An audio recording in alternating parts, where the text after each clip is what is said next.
lo primero es vivir. Y a veces, cuando uno está muy comprimido para ganarse el pan de cada día, razonablemente, esto que yo les estoy diciendo a ustedes resulta una exquisitez intelectual. Es como, muchacho, a mí el tiempo no me da. Yo tengo que pensar en qué voy a comer esta noche y mañana cuando me levanto tengo que pensar que voy a comer al mediodía. Entonces no me vengas con todo esto. Eso puede ser cierto en muchos sectores, pero es nuestra obligación y nuestro deber tratar de que el mayor número comience a interpretar de que esa lucha chiquita, en todo caso por la reincorporación de 120 trabajadores, expresa todo un sistema y no solo esa lucha. Otras luchas, las luchas de los campesinos desalojados. Por ejemplo, nosotros tenemos en estos momentos compañeros que están cortando, compañeros del PSA que están cortando la ruta 34 al norte de Santiago del Estero. ¿Por qué? Y porque en realidad los terratenientes empiezan a avanzar sobre todos los terrenos que encuentran lindantes con los propios para extender la frontera sojera. Y si el que habita ese lugar no tiene un título de propiedad suficientemente firme, es como que con la prepotencia, con bandas de mafiosos, comienzan a desalojarlos, a desplazarlos, a arrinconarlos y a desalojarlos. Por las malas. A veces por las buenas. Muchas veces les ofrecen, frente a la situación de hambre, frente a la situación angustiosa, le ofrecen comprarle las tierras, que en general son de poco valor, y que en condiciones muchas veces de crisis económica, hay gente que vende sus tierras y termina yéndose a vivir al Gran Cordón de Tucumán, al Gran Cordón de Santiago, o acá Rosario, Buenos Aires, en fin. Esas luchas también son expresión de algo. Ahora, el que la vive, lo que principalmente vive, es el fenómeno de estar combatiendo, y el otro día me traían las fotos, de estar combatiendo contra esos mafiosos. Punto. Esa es la mirada que tienen.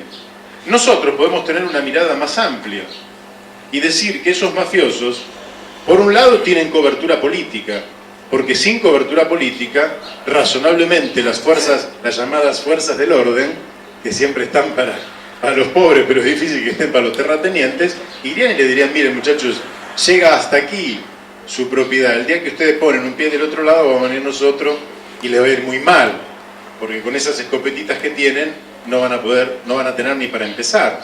Pero la fuerza pública allí, bien, gracias. En todo caso, cuando se trata de policía, como la policía tiene un cierto trato con determinados sectores de la sociedad, hace la vista gorda, vuelve a ocurrir de una o de otra forma lo que planteábamos en un terreno totalmente distinto con los tercerizados.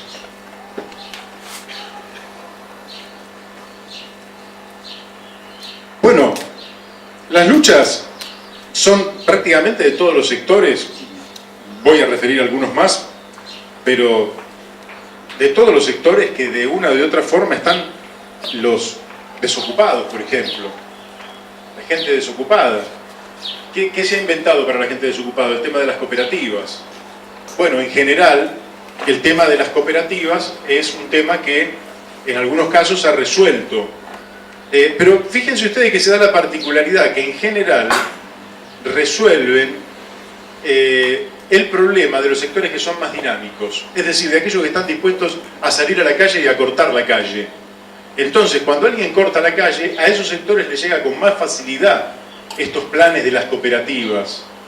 ¿Por qué les llega con más facilidad a ellos? Porque en general se trata de crear un clima tranquilo, y los que cortan la calle, bueno, si reclaman esto, le vamos a dar este plan en torno a las cooperativas. Si los que forman cooperativas son de lugares políticos muy contradictorios con los nuestros, con los del poder me estoy refiriendo, y les puedo cortar el suministro, lo hago. Si no reaccionan, bárbaro. Si reaccionan, se lo devuelvo. Y si alguien no reclama, se jode. Para ese no hay plan. Pero aquí también se expresa de una u otra forma la lucha de otro sector, Como también hemos vivido, aunque ahora menguó, la lucha de la gente que perdió sus casas, la gente de los inquilinos que quieren renovar y que no pueden, ambos sectores, los que perdieron sus casas y los que no pueden renovar en el mismo lugar, que van a condiciones de vida muy inferiores, a veces en los asentamientos. Esto lo hemos vivido nosotros muy fuerte en Buenos Aires, donde los asentamientos crecieron al punto que hoy en La Matanza hay 173 asentamientos, pero no de 2 viviendas, asentamientos de miles y miles y miles de familias.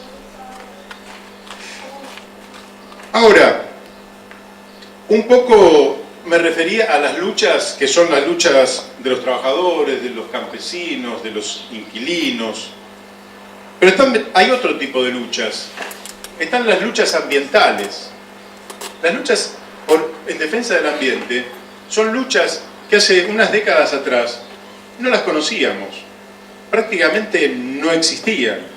Podría ser algún caso, pero hace 40 años atrás había una conciencia del ambiente, pero en general a nadie se le ocurría que el aire se pudiera contaminar tanto como para que realmente nos faltara para respirar, o que los cursos de agua se contaminaran a tal punto que hicieran peligrar la vida, o que ocurrieran devastaciones en zonas de bosques al punto que los barrieran totalmente, y aunque pudiera estar en el imaginario, no estaba en la lucha concreta. Hoy la lucha por el ambiente es una lucha que se extiende por todos lados, y esto me parece que es interesante que lo hagamos notar, porque lo tenemos en la cordillera de los Andes, donde se da una lucha formidable de pueblos muchas veces chiquitos que luchan en condiciones de desventaja contra corporaciones que son monumentalmente poderosas, que manejan miles de millones de dólares. Ahí tenemos el ejemplo de Esquel, donde para la extracción de oro se les prometía el oro y el moro, y naturalmente ellos analizaron, razonaron, observaron que les iban a contaminar las napas de agua y dijeron que no.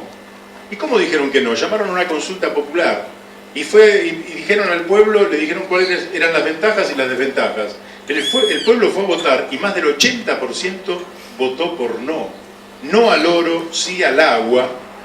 Y esa es una lucha extraordinaria y ejemplar, lo que no quiere decir que esté terminada, porque la corporación sigue insistiendo para observar si puede en algún momento quebrar la resistencia popular para ir a extraer el oro.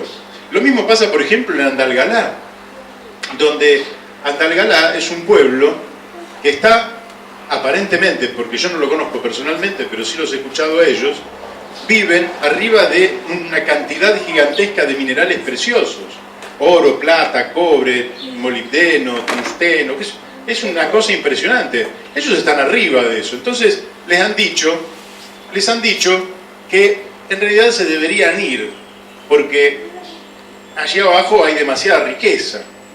Entonces el pueblo reacciona.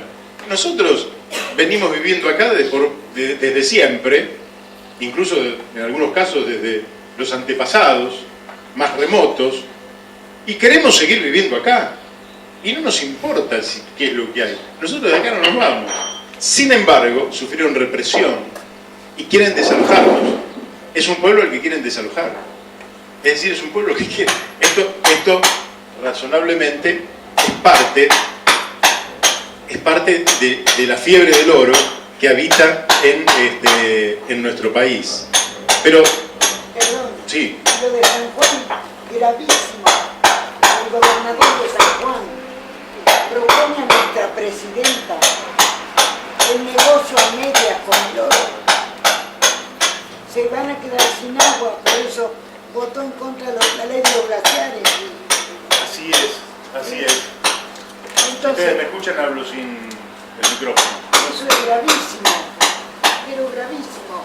Bueno, aquí en esta desesperación se produce el fenómeno de que los tipos están dispuestos a liquidar una de las reservas de agua potable más importantes que existen para la vida, de manera tal que si algo tendríamos que estar cuidando son las fuentes de agua dulce. El año pasado envié gente a ver, ya sacaban los norteamericanos el agua del lugar de la triple frontera. Sí. Argentina, Brasil. Bueno, eso es parte del saqueo. Tranquilidad, y nadie le decía, hace rato que lo vienen haciendo. Pero yo ya mandé gente el año pasado y lo estaban haciendo. El acuífero Guaraní, la mayor reserva casi de agua. En parte de Argentina, Brasil y una parte que tiene este país Paraguay. chiquito. Sí, el acuífero. El acuífero, la reserva de agua del mundo, pero total.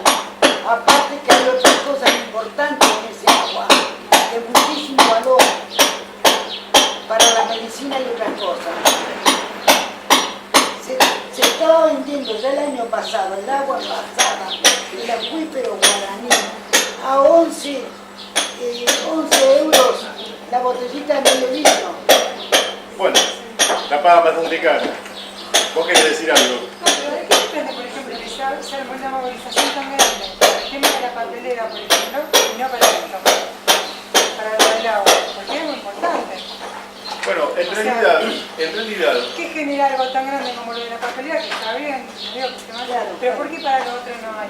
porque en realidad yo Tenemos que parte ponernos de de lo, acuerdo y parte de lo que ya hoy queremos, parte de lo que hoy queremos señalar, Ah, porque acá nadie se debe tratar.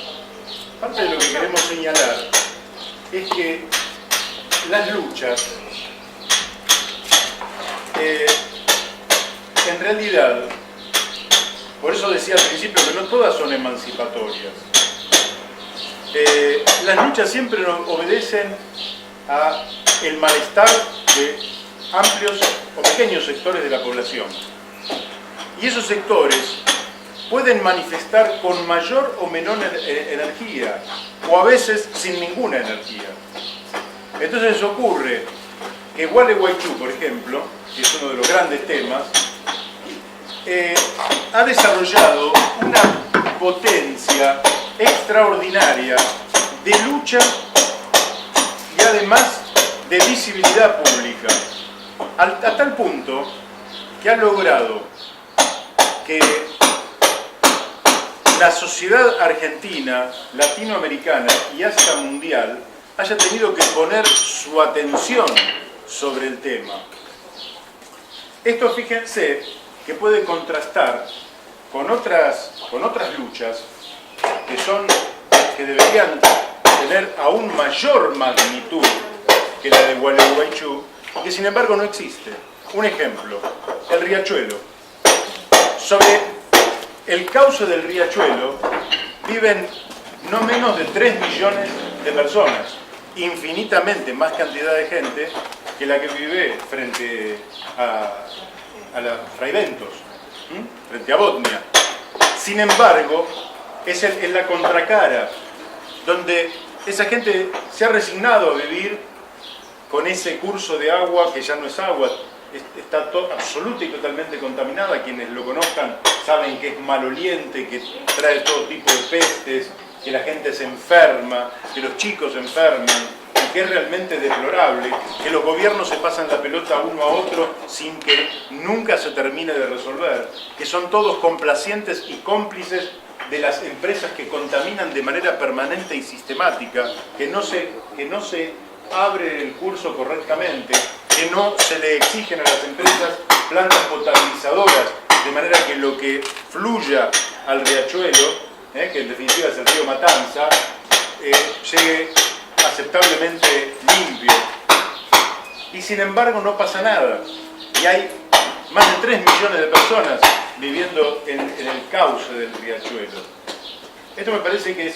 Sí. Yo quiero que usar el micrófono porque así queda mejor registrada la grabación. Bueno. Y así, porque igual va a seguir. No, eso